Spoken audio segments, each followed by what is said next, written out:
Hello, everyone. Good evening and welcome. Thank you very much.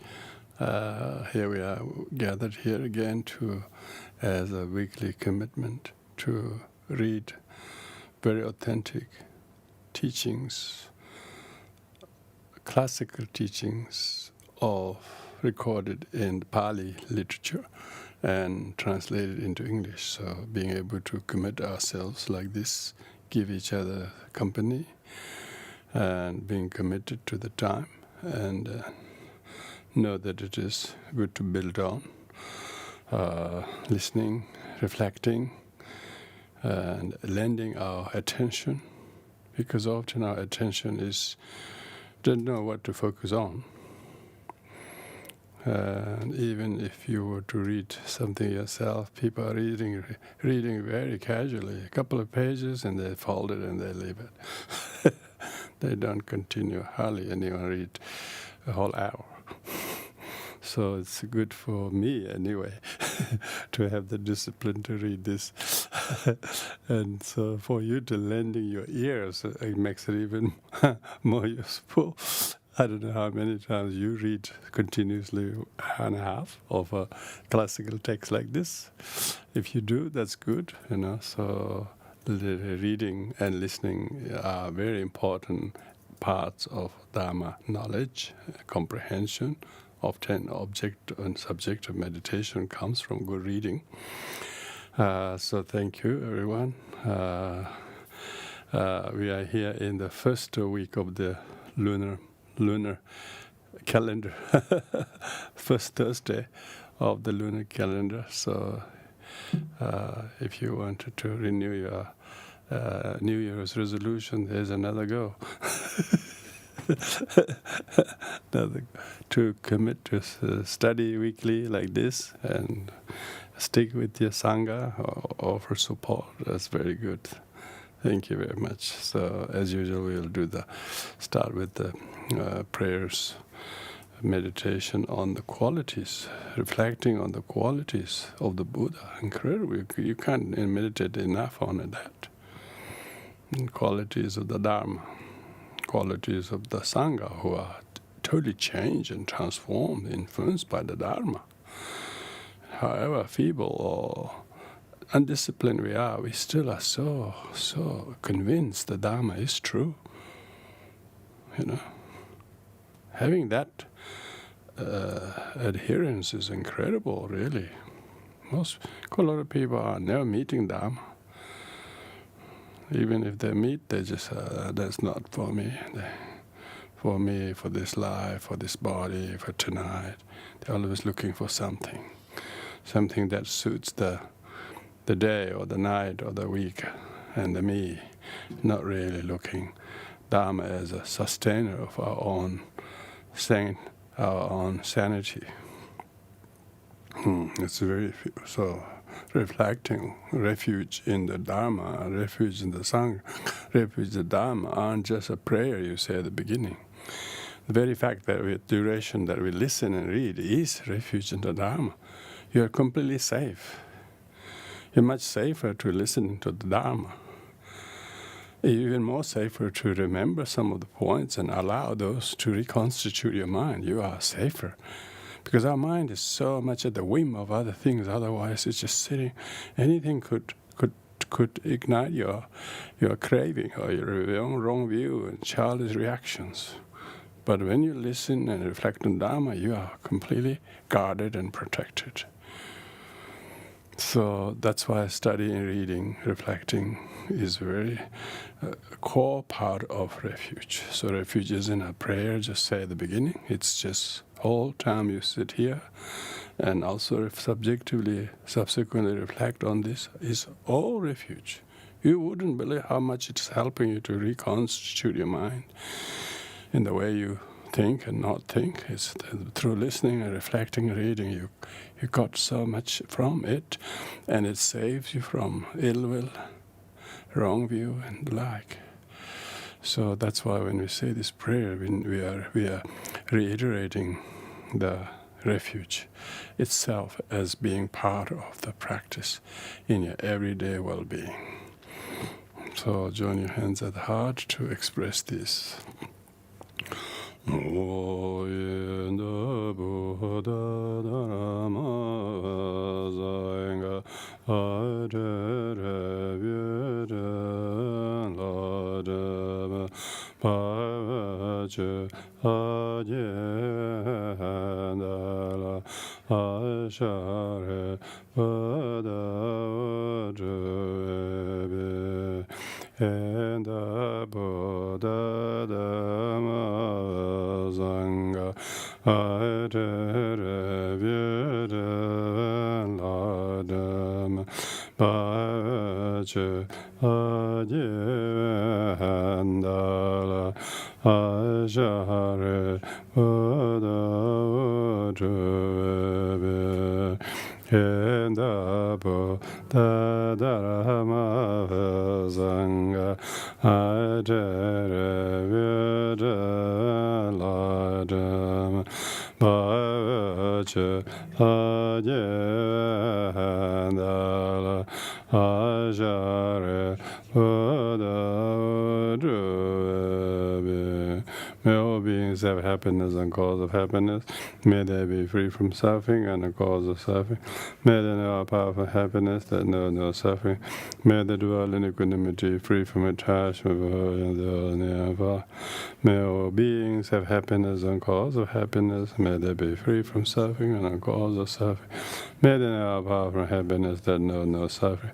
May they dwell in equanimity, free from attachment. May all beings have happiness, and the cause of happiness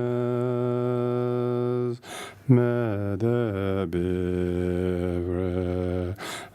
free from suffering, and the cause of suffering may they never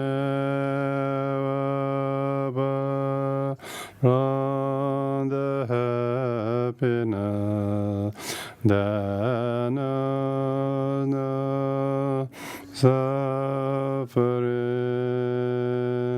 May they dwell equanimity, free from attachment, and ever to the and far, according to the intelligence and predisposition of it, the Dharma, Agrelo and Karma,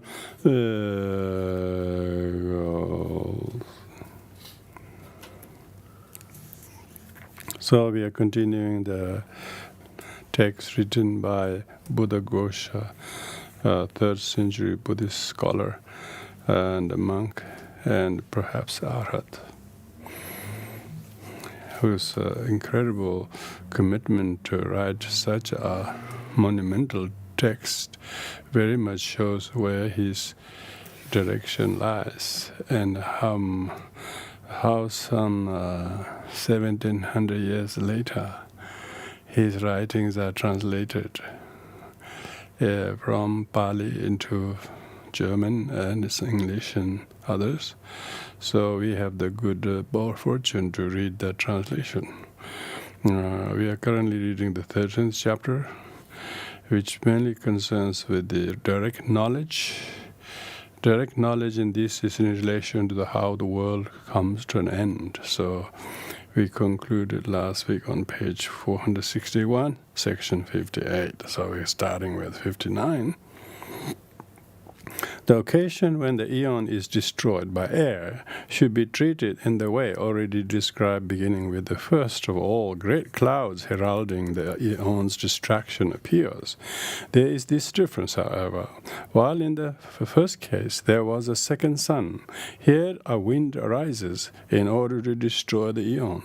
First of all, it lifts up the coarse flue, then the flue, then the flue sand, coarse sand, gravel, stones, etc., until it lifts up the stones as big as a catafalque and great trees standing in uneven places. They are swept from the earth up into the sky, and instead of falling down again, they are broken to bits there and cease to exist. Sounds like a hurricane to me. Then eventually the wind arises from under earth, the great earth, and overturns the earth, flinging it into space. Then the earth splits into fragments measuring 100 leagues, measuring 2, 3, 4, 500 leagues, and they are hurled into space too, and they are broken to bits and cease to exist. The whole sphere, mountains, and the Mount Sumeru are wrenched up and cast into space, where they crash against each other till they are broken to bits and disappear. In this way it destroys the divine palaces built on the earth and those built in space. It destroys the 6 essential spheres, divine worlds, and it destroys the 100,000 million world spheres. The then world sphere collides with the world sphere, Himalaya mountains with Himalaya mountains, Sumeru with Sumeru, till they are broken to bits and disappear. The wind takes possession from the earth up to the plane of the third jhana.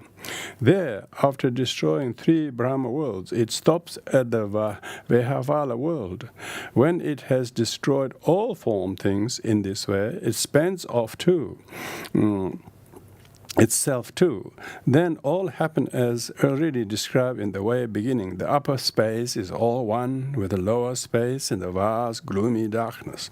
But here the world begins its reappearance with the Sukha Brahma world, and beings falling from the Vihapala Brahma world are reborn in the places beginning with the Subhakhinha Brahma world.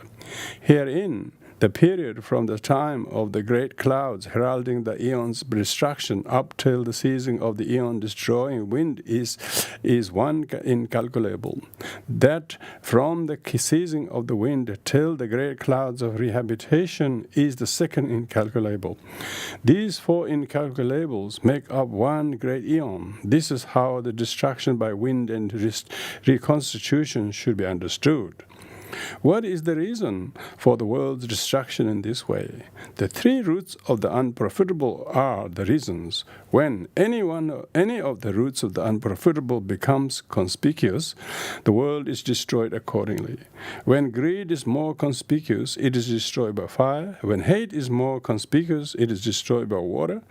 Though some say that it is destroyed by fire, when hate is more conspicuous, and by water when greed is more conspicuous, and when delusion is more conspicuous, it is destroyed by wind. Destroyed as it is in this way, it is destroyed for 7 turns in succession by fire, and 8th in turn by water, then in turn 7 turns by fire, and 8th by water. And when it has been 7 times destroyed by water at each 8th turn, it is again destroyed for 7 times by fire.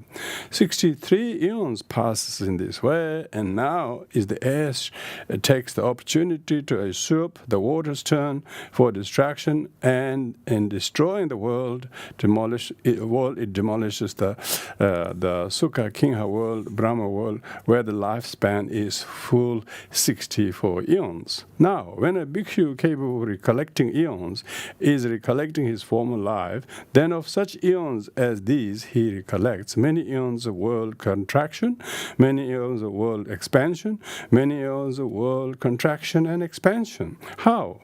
In this way, beginning, there I was.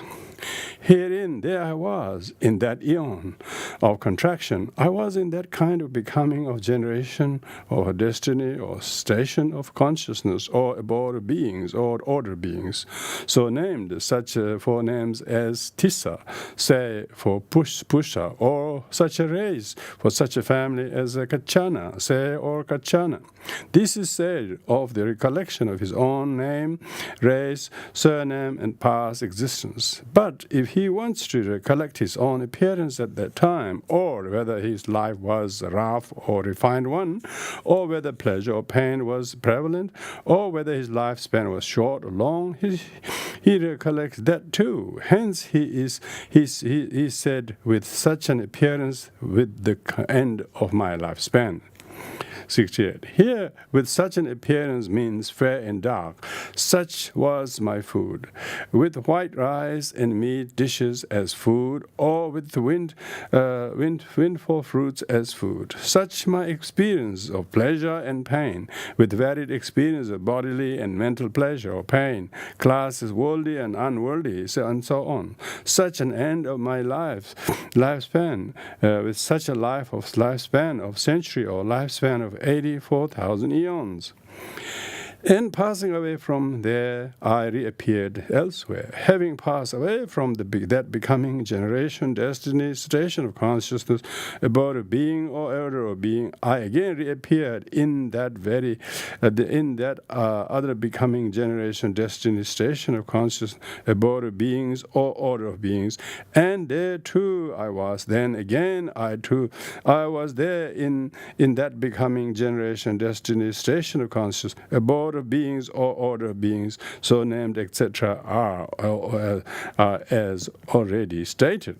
Furthermore, the words "there I was" refer to the recollection of one who has cast back retrospectively as far as he wishes, and the words "and passing away from there" refer to his reviewing after turning forward again. Consequently, the words "I appear elsewhere" can be understood to be said with reference to the place of reappearance next before his appearance here, which is referred to by the words "I appear here."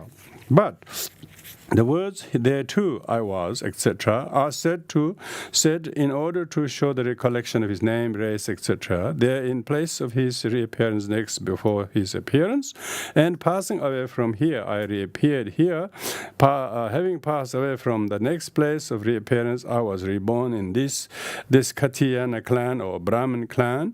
Thus, so with its aspects and particulars, with its particulars consisting of name, of race, with its aspect consisting appearance and so on. For it is by means name and race that a being is particularized as say Tissa Kasapa, but his distinctive personality is made from the means of appearance, etc., or as dark or fair. Also the name and race are particulars, while the others are the aspects. He recollects his manifold past life. The meaning of this is clear. The explanation of knowledge of recollection of past life is ended. 5.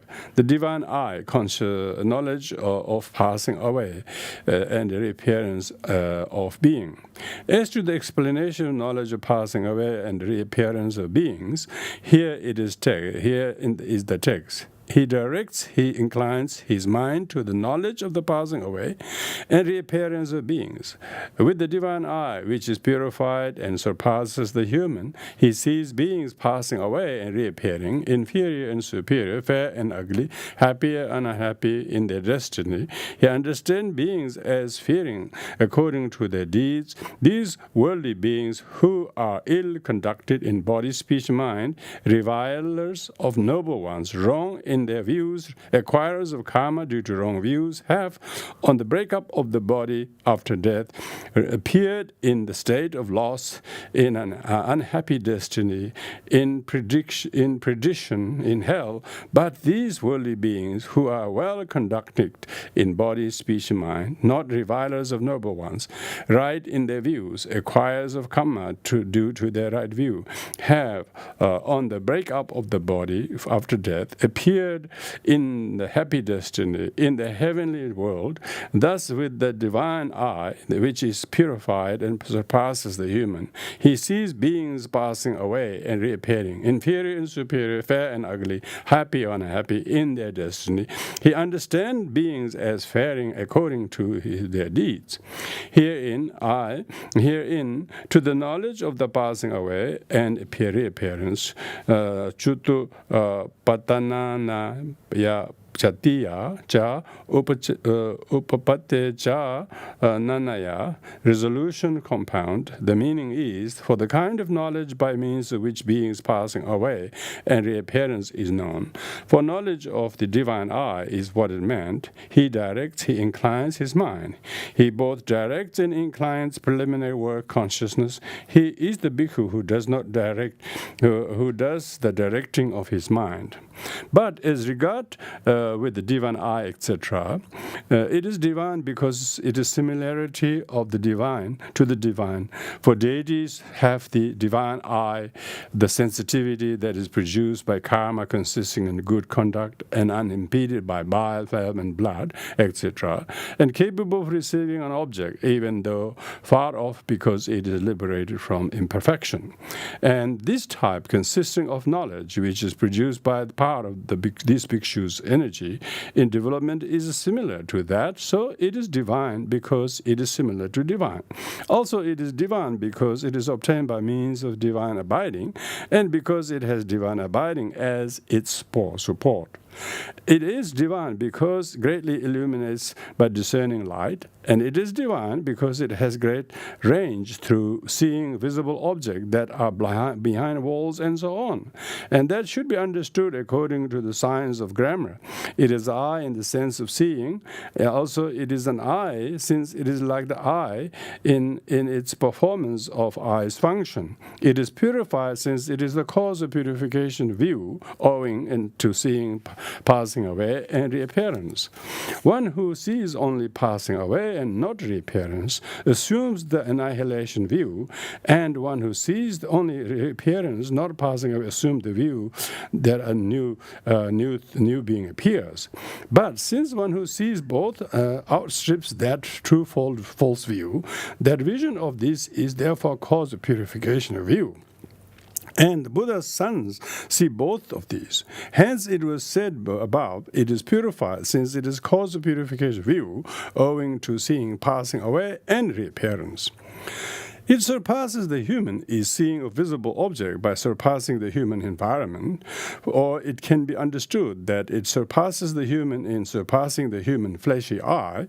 With that divine eye, which is purified and superhuman, he sees beings, he watches beings as men do with the fleshy eyes, etc. Passing away and reappearing, he cannot see them with the divine eye actually at the death moment or the moment of reappearance. But it is those who being on the verge of death will die now and that are intended as passing away, and those who have taken rebirth linking and have just reappeared that are intended by reappearing. What is pointed out is he sees them as such passing away and reappearing. Inferior, despised, disdained, looked down upon, scorned on account of birth, clan, wealth, etc., because of reaping the outcome of delusion. Superior, the opposite of that, because of reaping the outcome of non-delusion. Fair, having the desirable, agreeable, pleasing appearance because of reaping the outcome of non-hate. Ugly, having undesirable, disagreeable, unpleasing appearance because of reaping the outcome of hate. Unsightly, ill-favored is the meaning. Happy in their destiny, gone to the happy destiny, or rich, very wealthy, because of reaping the outcome of non-greed. Unhappy in their destiny, gone to the unhappy destiny, or poor, with little food or drink because of reaping the outcome of greed. faring according to their deeds, moving on in accordance with whatever deeds karma may have been accumulated. Herein, the function of the divine eye is described by the first expression beginning with passing away, but the function of knowledge of faring according to deeds is described by this last expression. The order in which that knowledge arises is this. Here a bhikkhu extends light downwards in the direction of hell, and he sees beings in hell undergoing great suffering. That vision is only the divine eye's function. He gives its attention in this way. After doing what deeds do these beings undergo this suffering, then knowledge that has those deeds as its object arises in him in this way. It was after doing this.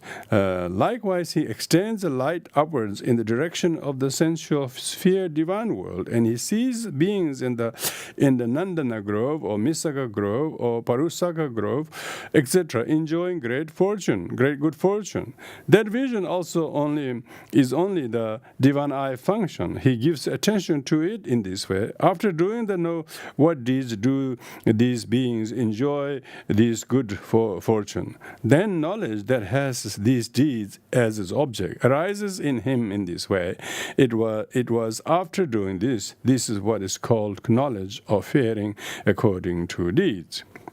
There is no special preliminary work for this, and as in this case, so too in the case of knowledge of the future. For these have the divine eye as their basis for their success is dependent on what that of the divine eye. As to ill conducted in body, etc., it is bad conduct dutu charitam, or it is corrupted conduct dutam charitam, because it is rotten with the defilements. Thus it is ill conduct ducharita.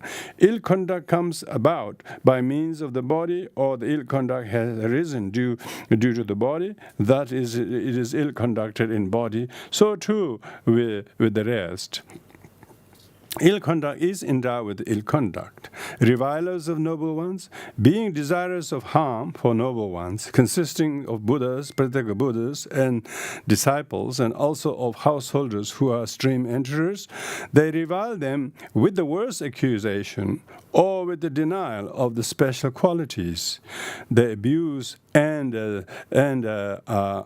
upbraid them is what is meant. Herein it should be understood that when they say they have no asceticism, they are no ascetics, they revile them with the worst accusation. And when they say they have no jhana or liberation or path of fruition, etc., they revile them with the denial of their special qualities. And whether done wrongly, knowingly or unknowingly, it is in either case unreviling noble ones. It is weighty karma resembling that of immediate result, and it is an obstacle both to heaven and to the path, but it is remediable. The following story should be understood in order to make this clear. An elder and young bhikkhu, it seems, wandered for alms in a certain village. At the first house, they got only a spoonful of hot gruel. The elder's stomach was paining him with the wind. He thought, "This gruel is good for me. I shall drink it before it gets cold." People brought the wooden stool to the doorstep, and he sat down and drank it. The other one was disgusted and remarked, "The old man has let his hunger get the better of him and had done what he should be ashamed to do." The elder wandered for alms, and on return to the monastery, he asked the young bhikshu, "Have you any footing in this dispensation, friend?" "Yes, venerable sir, I am a stream enterer." "Then, friend, do not try for higher paths. One who cankers are destroyed has been reviled by you." The young bhikkhu asked for the elder's forgiveness and was thereby restored to his former state. So, One who reviles a noble one, even if he is one himself, should go to him. If he himself is senior, he should sit down in the squatting position and get his forgiveness in this way. I have said such and such to the Venerable One, may he forgive me. If he himself is junior, he should pay homage, and sitting in a squatting position and holding out in hands, palms together, he should get his forgiveness in the way. I should have said such and such to you, Venerable Sir, forgive me. If the other has gone away, he should get his forgiveness either by going to him himself or sending someone such as a co-resident. If he can either go nor send, he should go to the bhikshus who live in the monastery, and sitting down in the squatting position if they are junior, or acting in the way already described if they are senior, he should get forgiveness by saying, Venerable Sirs, I have said such and such to the Venerable Ones, named such and such, may that Venerable One forgive me, and this should also be done when he fails to get forgiveness in his presence. If it is a bhikkhu who wanders alone and it cannot be discovered where he is living or where he has gone, he should go to a wise bhikkhu, and say, Venerable Sir, I have said such and such to the Venerable One named so and so. When I remember it, I am remorseful. What should I do? He should be told, think no more about it. The elder forgives you. Set your mind at rest. Then he should extend his hand palms together in the direction taken by the noble ones and say, forgive me. If the noble one has attained the final nibbana, he should go to the place where the bed is on which he attained the final nibbana. Should go as far as the charna ground to ask forgiveness. When this has been done, there is no obstruction either to heaven or to the path. He comes as he has before. Wrong in the views. Having distorted visions acquires of karma due to the wrong view. Those who have karma of the various kinds acquired through wrong view, and also those who incite others to bodily karma, etc., rooted in wrong view. And here, though reviling of noble ones has already been included by the mention of verbal misconduct, as though wrong view has already been included by the mention of the mental misconduct, it may be understood nevertheless that the two are mentioned again in order to emphasize their great reprehensibility. Reviling noble ones is greatly reprehensible because of its resemblance to karma with immediate result. For this is said, Shariputra, just as the bhikshu possessing various conduct, concentration, and understanding could here and now attain final knowledge, so it is in this case, I say, if he does not abandon such talk and such thoughts and renounce such view, he will find himself in hell as surely as if he had been carried off and put there.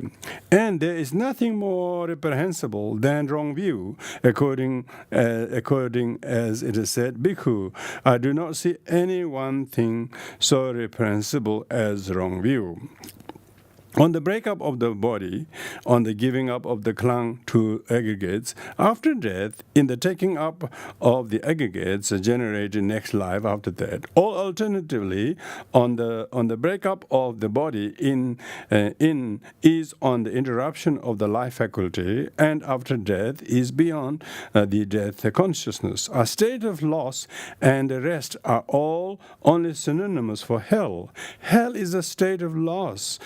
Paya, because it is removed apeya from the reason, apa, known as merit, which is cause of attaining heaven and deliverance, or because of the absence of any origin of pleasure. The destiny, the refuge of suffering, is unhappy destiny, dukkati, or the destiny produced by karma that is corrupted by such a hate is an unhappy destiny. Those who commit wrongdoing, being separated out, fall in here. Thus is perdition, or alternatively, when they are destroyed, they fall in here, all their limbs being broken up. Thus it is perdition. There is no reason reckoned as satisfying here, thus it is hell. Or alternatively, the animal generation is indicated by the mention of states of loss. For the animal generation is a state of loss because it is removed from the happy destiny, but it is not an unhappy destiny because it allows the existence of royal naga, serpents, who are generally honored. The realm of ghosts is indicated by the mention of the unhappy destiny, for that is both a state of loss or an unhappy destiny because it is removed from the happy destiny because it is destiny of suffering, but it is not perdition because it is not a state of perdition such as that of the asura demons. The race of asura demons is indicated by the mention of the perdition, for that is both a state of loss and unhappy destiny in the way already described, and it is called perdition from all opportunities. Hell itself is the various aspects of avicii, etc., is indicated by the mention of hell. Have appeared, have gone to, have been reborn there is the intention. The bright side should be understood in the opposite way, but there is this difference. Here, the mention of the happy destiny includes the human destiny, and only the divine destiny is included in the mention of heavenly. Herein are good sundara destiny, gati, and happy destiny, sugati. It is the very highest Suttagga is such things as objective fields comprising visible object, etc. Thus it is heavenly, all that is world, loka, is a sense of crumbling and disintegrating. This is the word meaning. Thus with the divine eye, etc., is all a summing up phrase. Our meaning here is brief is this, so the divine eye he sees. Now, a clansman who is a beginner and wants to see in this way should make sure that the jhana, which has the katina as its object and is the basis of the direct knowledge, is made in all ways susceptible of his guidance. Then one of these three katinas, that is to say, the fire katina, the white katina, or light katina, should be brought to the neighborhood of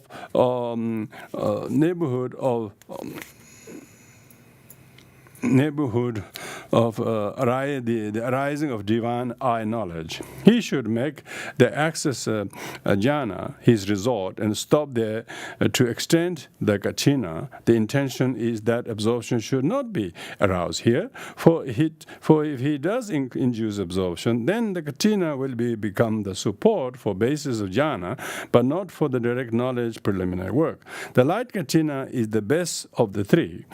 So either that or one of the others should be worked up in the way stated in the description of katina and should be stopped at the level of access and extended there.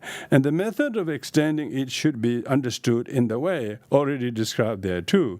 It is only what is visible within the area which is the katina has been extended that can be seen. However, while he is seeing what is visible, the turn of preliminary work runs out. Thereupon, the light disappears. When that has disappeared, he no longer sees what is visible. Then he should again and again attain the basic jhana, emerge, and pervade with light. In this way, the light gradually gets consolidated till its length it remains whatever size area has been delimited by him him in this way, let there be light here. Even if he sits watching all day, he can still see the visible object. And here there is a simile of a man who set out on a journey by night with a grass torch. Someone sets out in a journey by light, it seems, with a grass torch. His torch stopped flaming. Then the even and uneven places where no more is evident to him, he stopped the torch on the ground and it again blazed up. In doing so, it gave more light than before. And as it went on dying out and flaring up again, eventually the sun rose. When the sun had risen, he thought, there is no further need of the torch, and he threw it away and went on by daylight. Herein, the Katina light is the time of the preliminary work, is like the light of the torch. He is no more seeing what is visible when the light has disappeared, owing to the turn of the preliminary work to running out, while he is seeing what is visible, is like the man's not seeing even the uneven places owing to the torches stopping flaming. He repeated, attaining is like the stubbing of the torch. His more powerful pervasion with light is repeating the preliminary work, is like the torches giving more light than before. The strong lights remaining in as large as area as he denies is like the sun's rising. He's seeing even during a whole day what is visible in the strong light after throwing the limited light away is the man's going on by day after throwing the torch away.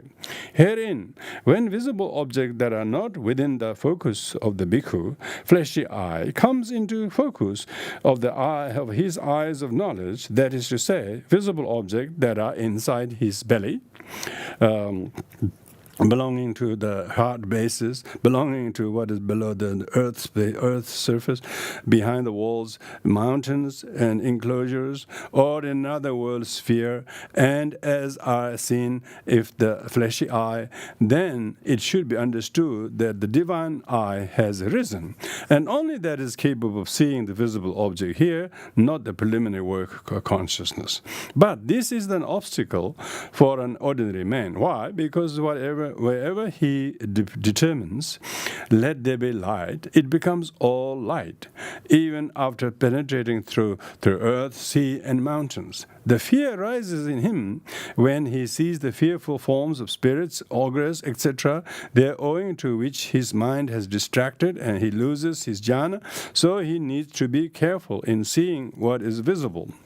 Here is the order of arising of the divine eye, when mind, door adverting, which has made its object that visible datum of the kind already described, has arisen and ceased, then making that same visible datum the object, all should be understood in the way already described, beginning either 4 or 5 impulsions impels. Here also the 3 or 4 prior consciousness are the sense sphere and have applied and sustained a thought. The last of these consciousness, which accomplish the aim, is of the fine material sphere belonging to the 4th jhana. The knowledge connaissance with that is called knowledge of the passing away and reappearance of beings, and knowledge of the divine eye. The explanation of knowledge passing away and reappearance is ended. General. The helper, knower of 5 aggregates, had the 5 direct knowledges to tell. When they are known, they are concerning them, these general matters to be known as well. Among these are divine eye, called knowledge of passing away and reappearance, has 2 accessory kinds of knowledge. That is to say, knowledge of the future and knowledge of faring according to deeds. So these two, along with 5 beginning, with the kinds of supernormal make the 7 kinds of direct knowledge given here. Now, in order to avoid the confusion about the classification of the object, the sage has told 4 object triads, by means of which one can infer just how these 7 different kinds of direct knowledge occur. Here is the explanation. 4 object triads have been told by the greatest of the sages. What for?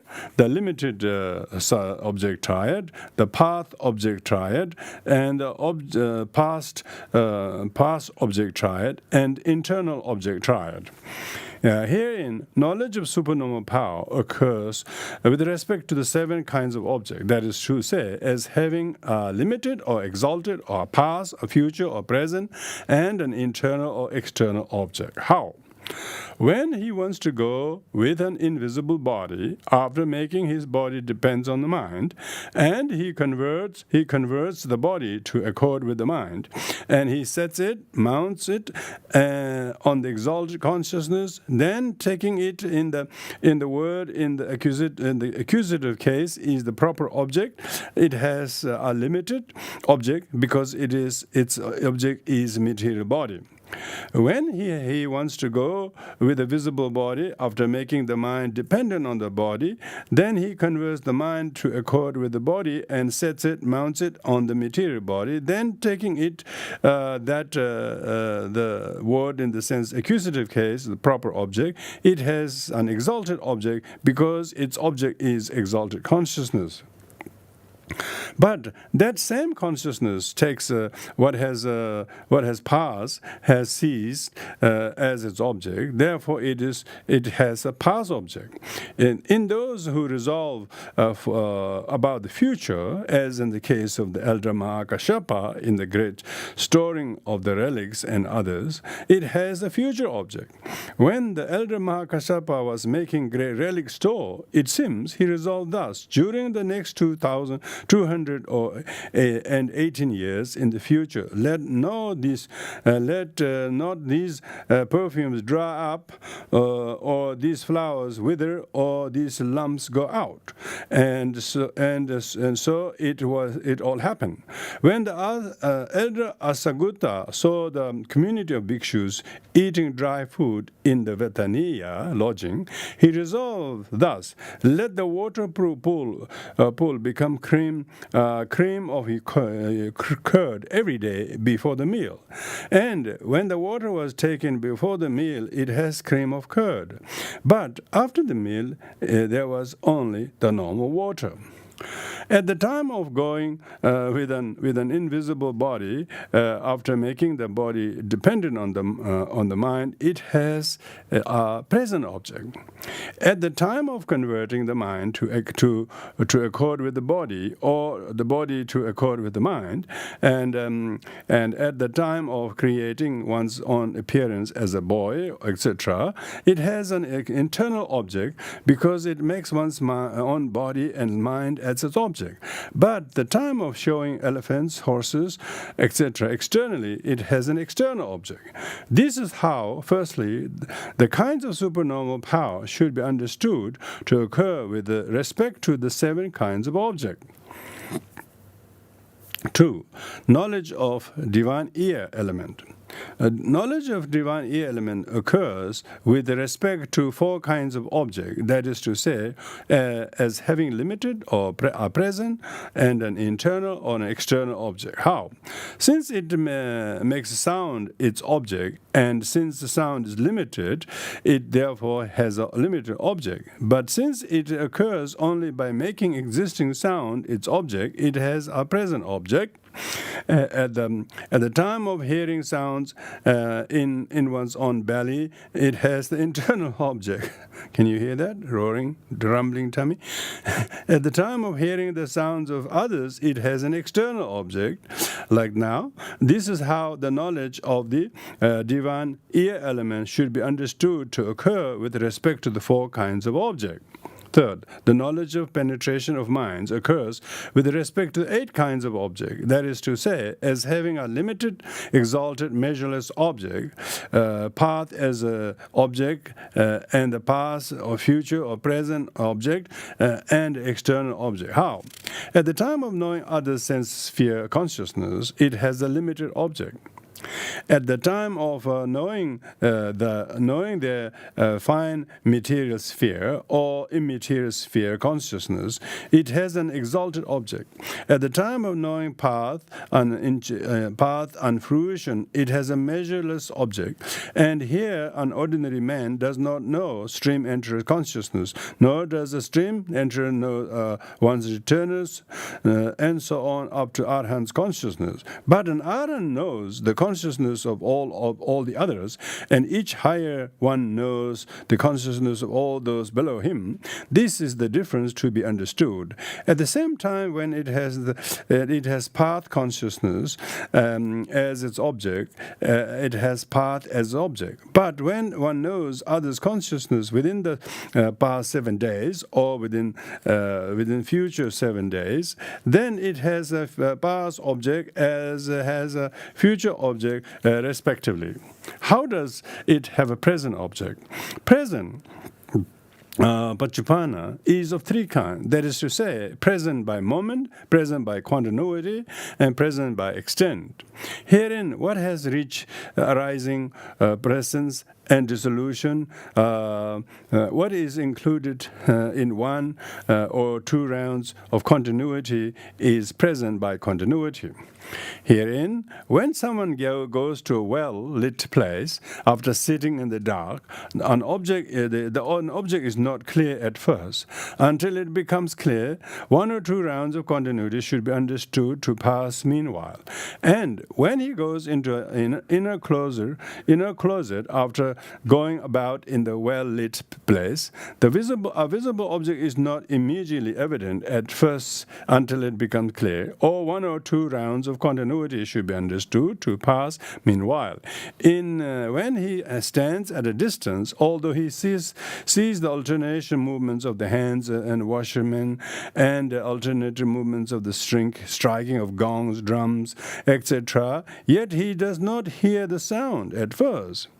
Until he hears it, 1 or 2 rounds of the continuity should be understood to pass meanwhile. And this, firstly, is according to Madhyamika reciters. The Samyutta reciters, however, say that there are 2 kinds of continuity, that is to say, material continuity and immaterial continuity, that a material continuity lasts as long as the muddy line of water touching the bank when one treads of the water takes to clear. As long as the heat of the body in one who has walked a certain extent takes to die down, as long as the blindness in one who has come from the sunshine into a room does not depart, as long as when, after someone has been giving attention to his meditation subject in a room, and then opens the shutters by day and looks out, the dazzling his eyes does not die down, and that an immaterial continuity consists in 2 or 3 rounds of impulsion. Both of these are, according to them, called present by continuity.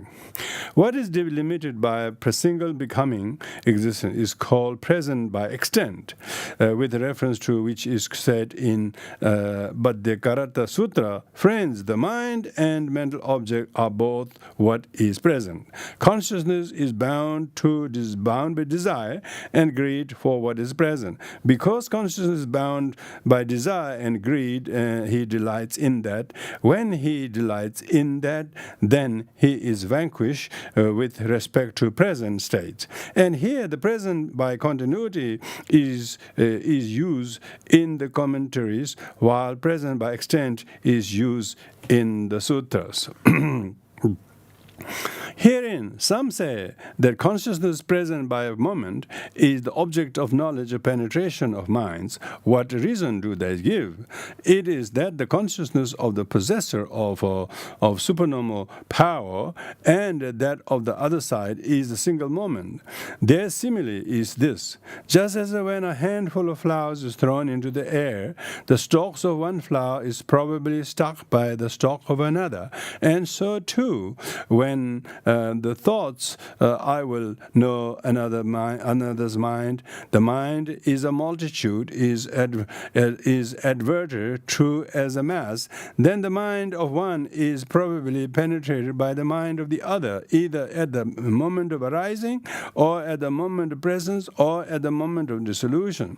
That, however, is rejected in the commentaries as erroneous, because even if one went on advertising for 100 or 1,000 years, there's never a co-presence of the two consciousness. That is to say, of that with which he adverts, and that of impulsion with which he knows. And because the law of plurality of object follows, its if presence of the same object to both adverting and impulsion is not insisted on. What should be understood is that the object is present by continuity and present by extent. Herein, another's consciousness during a time measuring 2 or 3 cognitive case series, with the impulsion extending before and after the strictly currently existing cognitive series with impulsion, is called a present by continuity. But in Samyukta commentary, it is said that the present by extent should be illustrated by a round of impulsion. That is rightly said. Here is the illustration. The possessor of a supernormal power who wants to know another's mind adverts. The adverting consciousness makes the other consciousness that is present by moment its object and seizes together with it. After that, there are 4 or 5 impulsions, of which the last is the supernormal power or consciousness, the rest being of the sense sphere. Thus, that same other consciousness which has ceased is the object of all these two. So they do not have different object, because they have an object that is present by extent. And while they have a single object, it is only the supernormal power or consciousness that actually knows another consciousness, not the others, just as in the eye door it is only eye consciousness, that is, you actually sees the visible datum, not the others. So this has a present object in what is present by continuity, and that is present what is present by extent. Or since what is present by continuity falls within what is present by extent, it can therefore be understood that it has present object simply in what is present by extent. It has an external object because it has only another's mind as its object. This is how knowledge of penetration of mind should be understood to occur with respect to the 8 kinds of object. For the knowledge of past life occurs to the 8 kinds of thoughts, 8 kinds of object, that is to say, as having limited, exalted, or measureless object, path as object, past object, and internal, external, or not so classifiable object. How? At the time of recollecting sense sphere aggregates, it has a limited object. At the time of recollecting fine material sphere and or immaterial sphere aggregates, it has an exalted object. At the time of recollecting a path developed or a fruition realized in the past, either by oneself or by others, it has measureless object. At the time of recollecting a path developed, it has a path as object, but it invariably has a path object. Herein, although knowledge of penetration of minds and knowledge of faring according to knowledge of faring according to the deeds also have a past object, still of these two, the object of knowledge of penetration of mind is only consciousness within the past 7 days. It knows neither other aggregates nor what is bound up with aggregate, that is name, surname, and so on. It is said indirectly that it has a path as object, since it has a consciousness associated with the path as its object. Also, the object of knowledge of faring according to deeds is simply past volition. But there is nothing, whether past aggregates or what is bound up with aggregates, that is not the object of knowledge of past life, for that is on a par with the omnipresent knowledge with respect to past aggregates and states bound up with aggregates. This is the difference to be understood here. This is the method according to the commentaries here, but it is said in the Patana profitable aggregates are a condition as object condition for knowledge of supernormal power, for knowledge of penetration of minds, for knowledge of past life, for knowledge of faring according to deeds, and for knowledge of the future. And therefore, four aggregates are also the object of knowledge of penetration of minds and objects of faring according to deeds. And they too, profitable and unprofitable aggregates, are objects of knowledge of faring according to deeds. At the time of recollecting one's own aggregate, it has an internal object. At the time of recollecting another aggregate, it has an external object. At the time of recollecting the concepts consisting in name, race, surname, in the way, beginning in the past, there was a blessed one, Vipassin. His mother was Bandhumati. His father was Bandhumant. And the concepts of consisting in the sign of earth, etc., it has a not so classifiable object. And here, the name and race, surname, lineage must be regarded not as the actual words, but as meaning of the words, which is established by convention and bound up with aggregates. For the actual words are limited since they are included by the sound base. According to it said, the discrimination of language has a limited object. Our preference here is this. This is how the knowledge of past life should be understood to occur with respect to the 8 kinds of knowledge. 5. The knowledge of divine I occurs with respect to 4 kinds of object, that is to say, as having a limited, a present, internal, or external object. How? Since it makes materiality its object, and materiality is limited, therefore it has a limited object. Since it occurs only with respect to existing materiality, it has a present object. At the time of seeing materiality inside one's own belly, etc., it has an internal object. At the time of seeing another materiality, it has an external object. This is how the knowledge of divine I should be understood to occur with respect to the 4 kinds of object. The knowledge of future. Knowledge of future occurs with respect to 8 kinds of object, that is to say, as having limited or exalted or immeasurable object, a path as object, future as object, and internal, external, and a not so classifiable object. How? At the time of knowing this one will be reborn in the future in the sense sphere.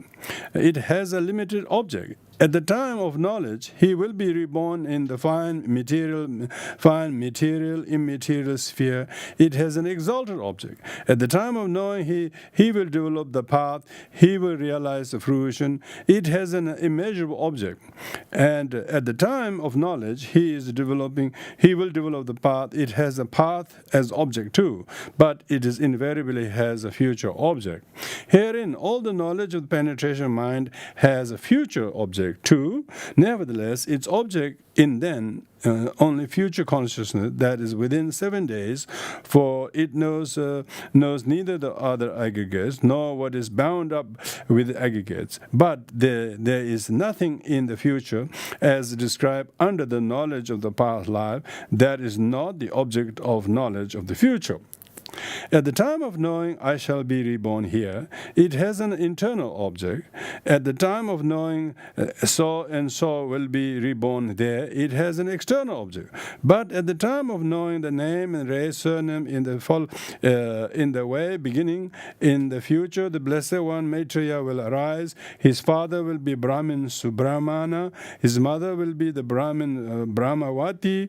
It has not so classifiable object in the way described under the knowledge of past life. This is how the knowledge of future should be understood. 7. Knowledge of faring according to deeds. Knowledge of faring according to deeds occurs with respect to 5 kinds of object.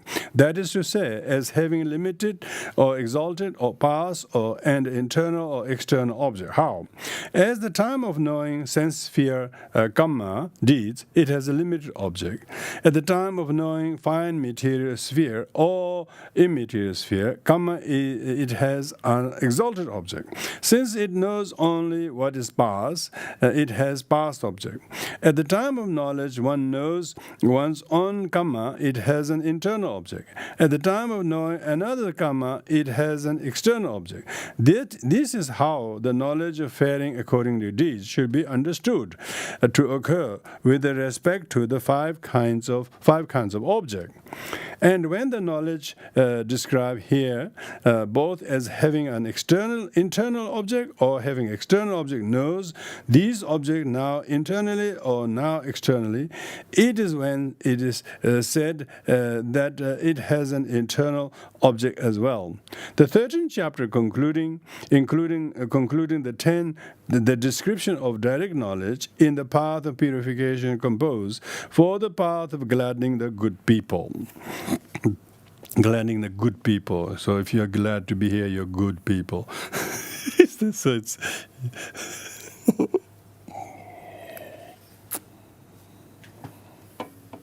So this brings us to part 3. Now the understanding, description of the soil in which understanding grows. Chapter 14.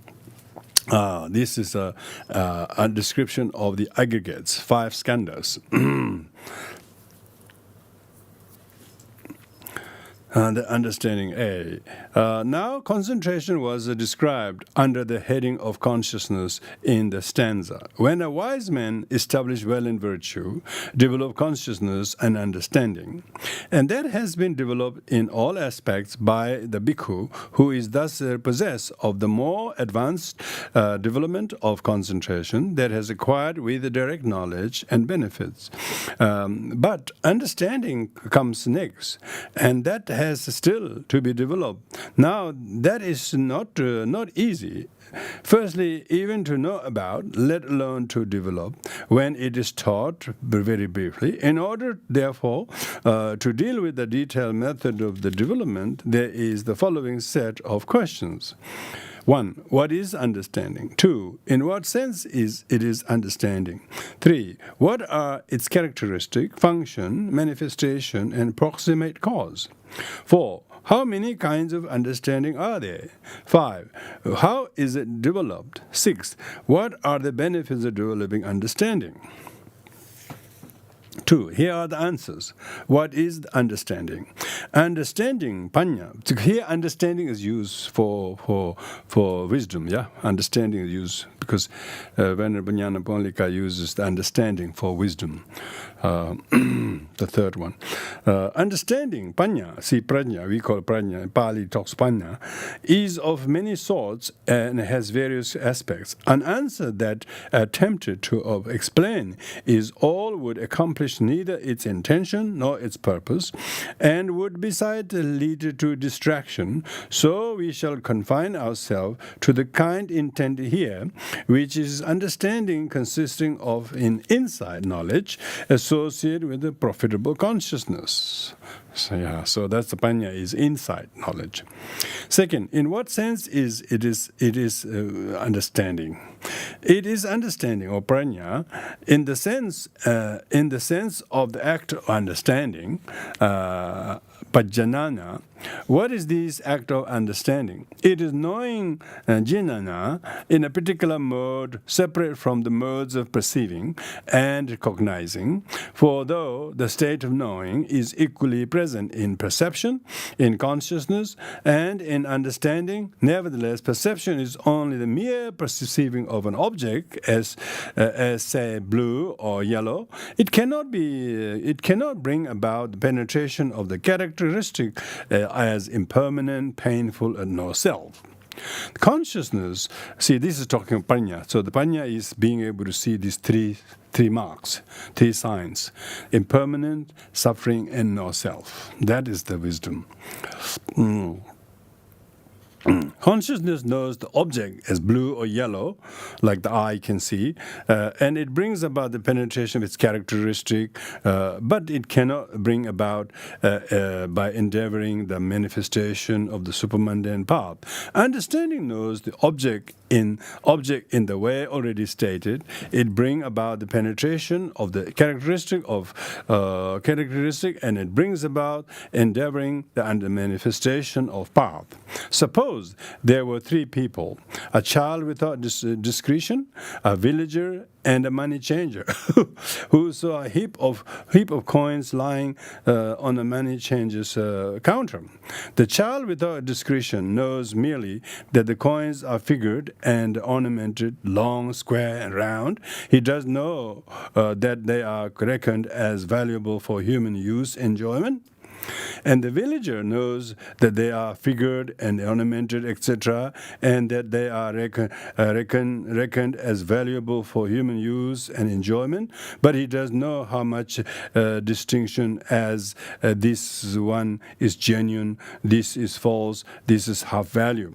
The money changer knows all those kinds, and he does so by looking at the coin and by listening to the sound of it when struck. This is they have to listen how good the money is. Struck, and by smelling its smell, tasting its taste, and weighing it in his hand, and knows that it was made in a certain village or town or city, or on a certain mountain, or by the banks of the certain river, and that it was made by a certain master. This may be understood as an illustration.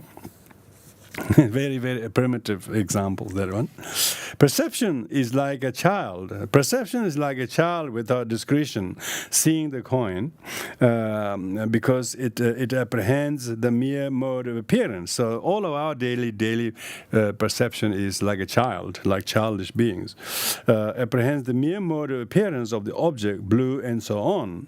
Consciousness is like the villager.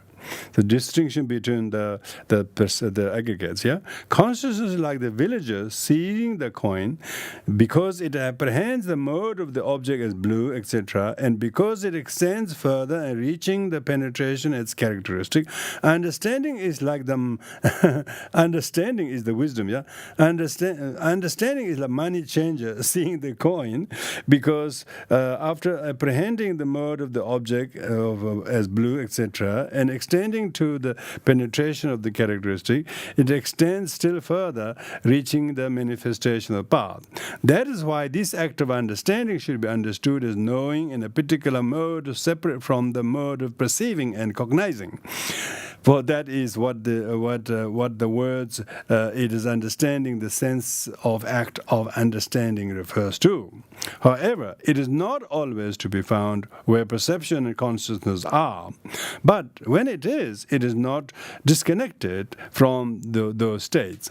And because it cannot be taken as a disconnected, thus this is perception, this is consciousness, this is understanding. So the distinction between perception, consciousness, perception is most like a visual or auditory. Consciousness is fully free from the sense organs, and then understanding is the deeper wisdom.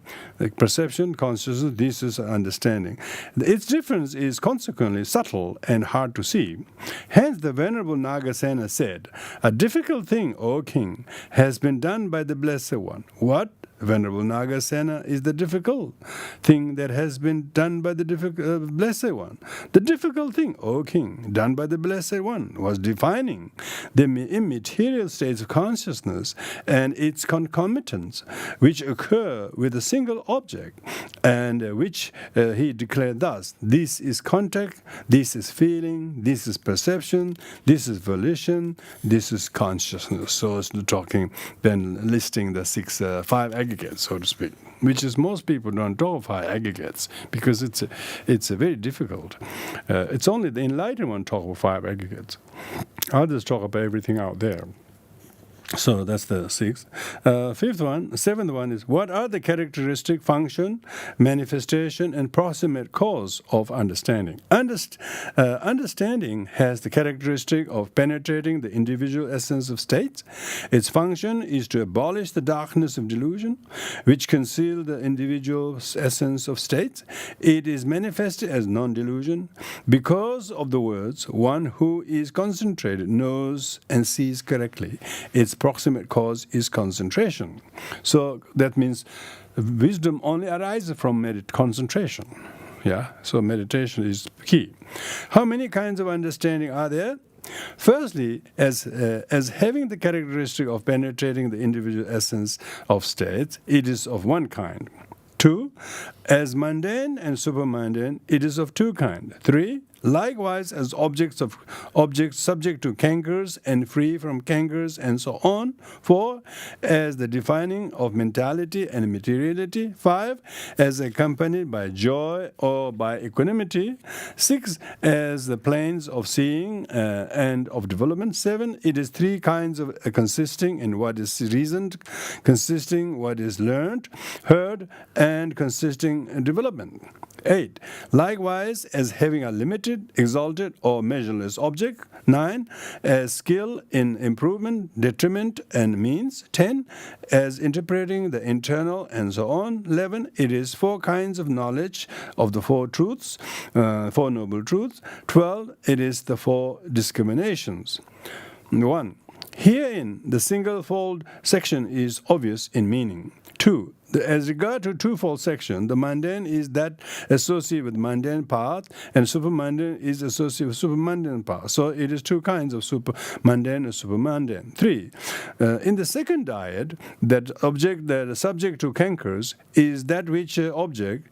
This dyad is the same in meaning as the mundane and supermundane. The same method applies to the dyads subject to cankers and free from cankers, associated with cankers and disassociate from cankers, and so on. So it is 2 kinds, as subject to cankers and free from cankers, and so on. 4, in the third dyad, when a man wants to begin to insight, his understanding of the defining of the 4 immaterial aggregates,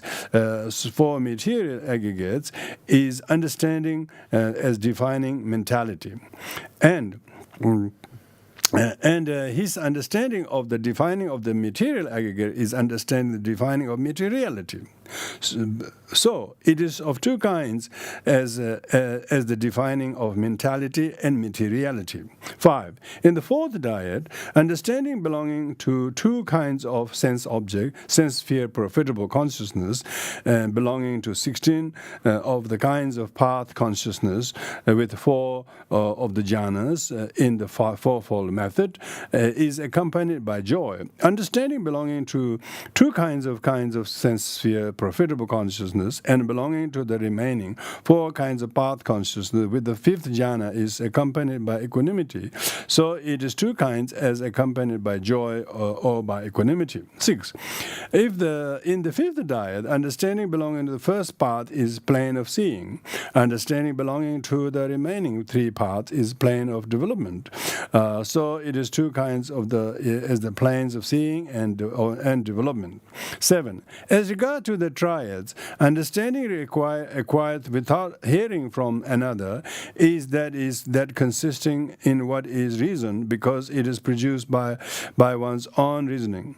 Understanding acquired by hearing from one another is that consisting in what is heard, because it is produced by hearing.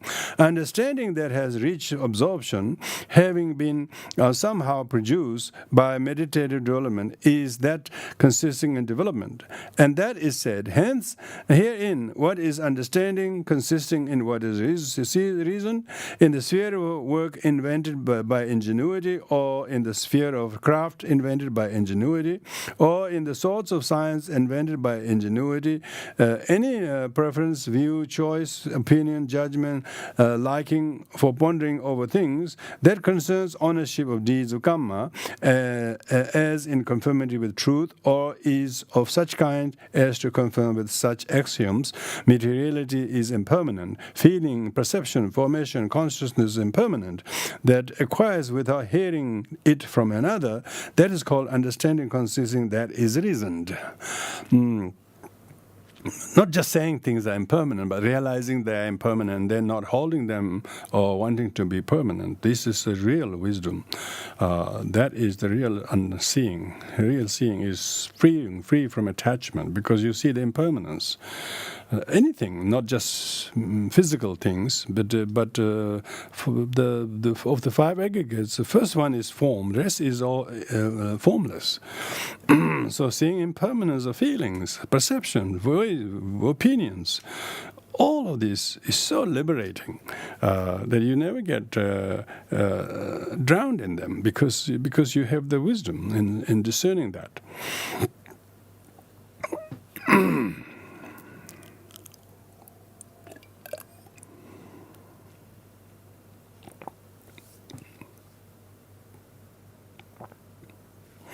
In the sphere that one acquires by hearing it from another, that is called understanding consisting of what is learned, heard. That's exactly our purpose, is we're listening. We're reading and listening, because we're listening to the wisdom of the Buddha, and commented by Buddhagosha. So therefore, by hearing this, we get the knowledge. Thus I've heard, they call it.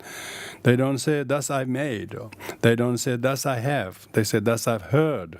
Or Bahushutra, meaning people who have heard knowledge that is reliable, that is reason, that gives you great boost of wisdom, and that is that which makes the disciples who has heard are true disciples. The disciples who are following blindly that someone will liberate you, or someone is greater than you, and worshipping him will lead you to heaven. Ew, gosh, it's never recommended. So that's disciple who listens and hears the truth, and change, cause realization takes place by heeding to what they heard, then develops this incredible wisdom to see the impermanence of their thoughts, their feelings, their views, their opinions, their memories. They're all empty. They're all impermanent. They don't have any independent value to exist. Yet people are constantly grasping and holding their previous perception, and they're still so committed to their own view, because they have never heard any teaching. They listen, but never heard any. They're so deaf. But those who really open the ear to hear the teaching, that's the divine hearing. Divine hearing is not ordinary hearing, you know. Ordinary hearing, people listen to so many headphones every day, listening. Still no hearing. It's just buzzing. Just real hearing is the penetrative insight. That you're understanding. That is divine hearing. You know, it's no comparison to ordinary hearing. Ordinary hearing is so deluded. Usually, Buddha said there is no hearing. Even there is hearing, it does regard as a hearing. And all understanding is one who has attained. Attainment is understanding consisting of development. Development, you have developed to know that your thought, your feeling, your perception is wrong, impermanent, not truly existing. If you haven't changed your view about it, you haven't developed anything. You're stuck. You're just stuck there stagnantly. There's no development. In the second triad, the understanding that occurs contingent upon sense sphere states that a limited object, that which occurs contingent upon the fine material sphere states or material sphere states, has an exalted object, that is mundane insight. That which occurs contingent upon nibbana has the measureless object, that is supermundane insight. So it is of three kinds, as having limited, an exalted, or a measureless object. In the third triad, it is increased, that is called improvement. It is twofold, as the elimination of harm and the arousing of good. Yeah, how do you know that you are developing wisdom? Elimination of harm and arousing of good. Skill in the improvement is skill in these, according as it is said. Herein, what is skill in improvement? When a man brings these things to mind, both unarisen, unprofitable things to do, not arise, as arisen, unprofitable things are abandoned in him, or when he brings to these things to mind, both unarisen, profitable things arise, and arisen, profitable things advance to growth, to increase development and perfection in him. This looks like four effort, doesn't it? Whatever here is understanding, the act of understanding, or words edited here, non-delusion, investigation of states, right view, is called skill in improvement. Non-increase is what is called detriment. That also is twofold, as the diminution of good and arousing of harm. Skill in detriment is skill in these, according to as it is said. Herein, what is skill in detriment? When a man brings these things to his mind, both unarisen profitable things do not arise, and so on. But in either of these cases, any skill in means to cause the production of such and such thing, which skill occurs at that moment and is aroused on the occasion, is called skill in means, upaya, according as it is said. And all understanding of means thereto is skill in means. So it is three kinds of skill: in improvement, in detriment, and in means. 10. In the fourth triad, the insight understanding initiated by apprehending one's own aggregate is interpreting the internal. That initiated by apprehending another's aggregate or external materiality, not bound up with the faculty that is inanimate matter, is interpreting the external. That initiated by apprehending both is interpreting the internal and external, so it is of three kinds of interpreting the internal, and so on. 11. As regards to tetra, in the first tetra, knowledge that occurs contingent upon the truth of suffering is knowledge of suffering. Knowledge that occurs contingent upon origin of suffering is knowledge of the origin of suffering. Knowledge that occurs contingent upon cessation of suffering is knowledge of the cessation of suffering. And knowledge that occurs contingent upon the way leading to the cessation of suffering is knowledge of the way leading to the cessation of suffering. So it is four kinds of knowledge of the four truths. 12. In the second tetra, the four kinds of knowledge, class as that concerned with meaning, etc., are called the four discrimination. For it is this said: knowledge about meaning is the discrimination of meaning.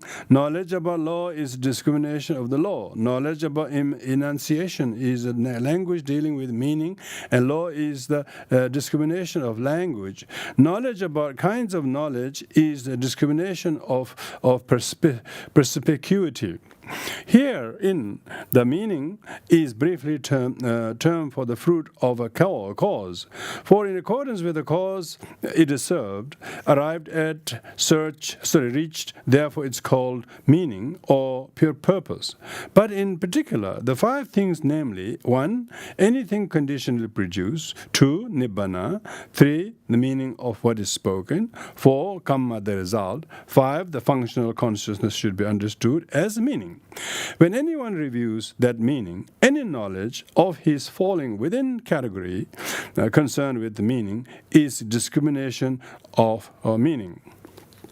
Law, Dhamma, is briefly termed for the condition.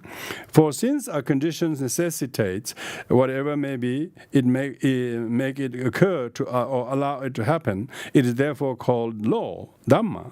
But in particular, the five things, namely, 1, any cause that produce fruit, 2, the noble path, that what is spoken, 2, the noble path, 3, what is spoken, 4, what is profitable, and 5, what is unprofitable should be understood as law. When anyone reviews the law, any knowledge of this, his falling within the category concerned with the law, is the discrimination law. This same meaning is shown in the Abhidhamma by the following analysis. A. Knowledge about suffering is discrimination of meaning. Knowledge about the origin of the suffering is discrimination of the law. Knowledge about the cessation of suffering is discrimination of the meaning. Knowledge about the way that leading to the cessation of suffering is discrimination by law. B. The knowledge about cause is discrimination of law. Knowledge about the fruit of cause is the discrimination of meaning. C. Knowledge about whatever things are born, become, brought to birth, produced, completed, made, manifest is discrimination of knowing. Knowledge about the things from which those things were born, became, were brought to birth, produced, completed, made, manifest is the discrimination of law. D. Knowledge about aging and death is discrimination of meaning. Knowledge about the origin of aging and death is discrimination of law. Knowledge about the cessation of aging and death is the discrimination of meaning. Knowledge about the way leading to the cessation of aging and death is a discrimination of law. Knowledge about birth, becoming, clinging, craving, feeling, context, sixfold base, mentality, materiality, consciousness, knowledge about formation is the discrimination of meaning.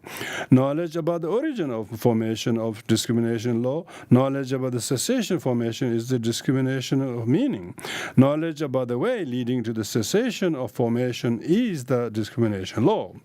Here, a bhikkhu knows the Dhamma, the law, the discourses, the songs, exposition, the stanzas, the exclamation, the sayings, birth stories, marvels, and questions. This is called discrimination law. These are usually what we call the 12 attributes of Dhamma.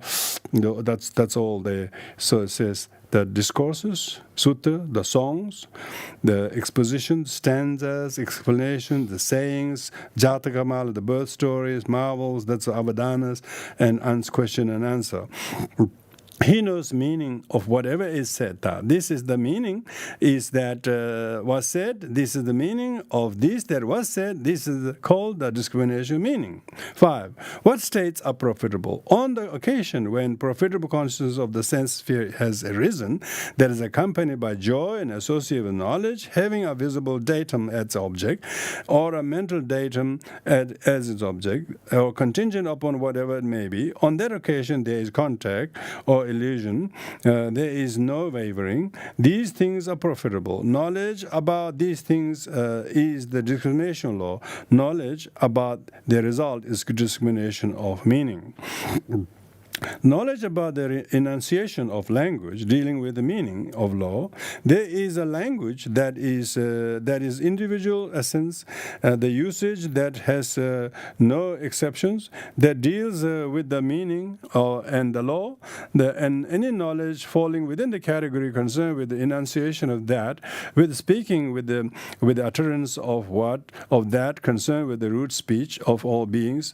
Magadhan language that is individual essence. In other other words, language of the law, human dharma, any knowledge that as soon as hears, spoken, pronounced, uttered, knows. This is individual essence language. It is not that individual essence language, such knowledge is discrimination of language.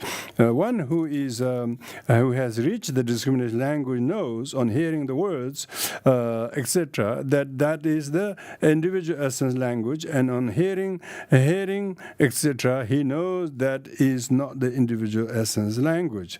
Knowledge about kinds of knowledge. When a man is reviewing and makes any of the foregoing kinds of knowledge, the knowledge of his knowledge, then any knowledge in him that has knowledge as its objects of discrimination or perspicuity, and so on, is in any knowledge about those aforesaid kinds of knowledge, which is concerned with details of any in their individual domains, function, and so on.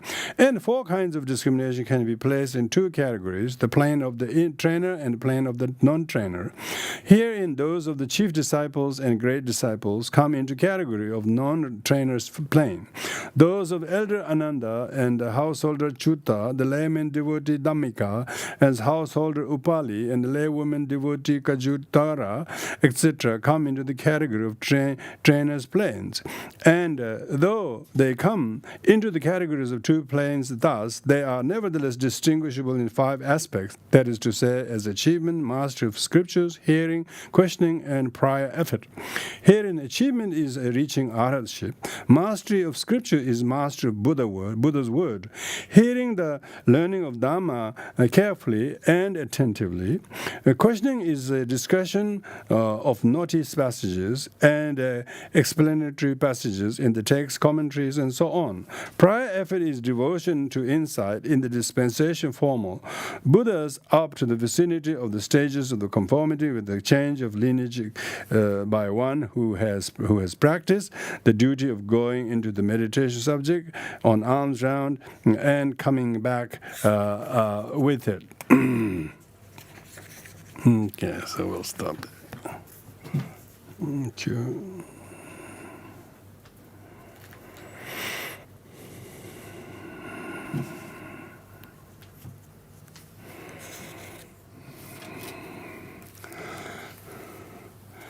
Thank you. We'll do the dedication merits. Aham Bades Mere Meharaga Dedevo Benzege Honez Mehale Berero Bebrande Ajana Bado Desenede Herenda Mayana Tijin Vadeva Mereraya Meo Bebe Gazdalevas Tehoda Mayana Tijin Kareja Manjujrenevote Azama Tabadra de Laiva Follow it Zamba Ajade de Gao de Mere Mede Exelembo de Jeda Debavera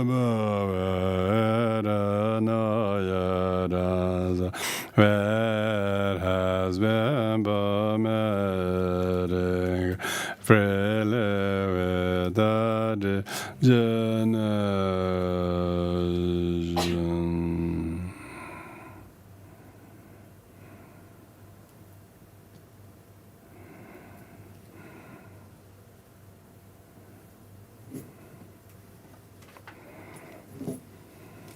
Thank you, everyone.